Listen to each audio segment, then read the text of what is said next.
আমি আমার গায়ের ময়লা থেকে সহস্র মশাকে সৃষ্টি করে পাঠিয়ে দিলাম সাঁওতালি পর্বতে লোহময় বাসর ঘরে। ওরে মশা, এই মুহূর্তে প্রবেশ কর লোহবাসর ঘরে।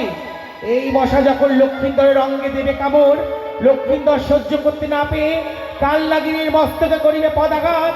সেই সময় কালনাগিনী লক্ষ্মীন্দরের কনিষ্ঠ আঙ্গুলে করিবে দংশন দংশন দংশন।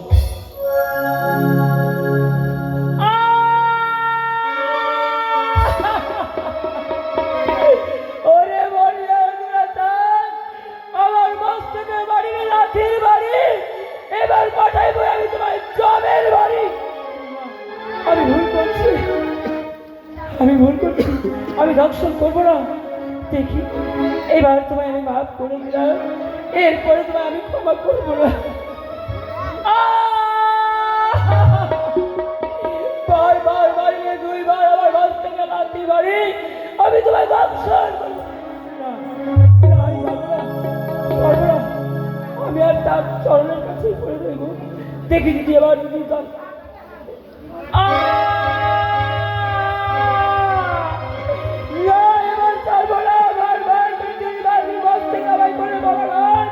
এবার আমি পাঠাইবো তোমার জমের ঘর।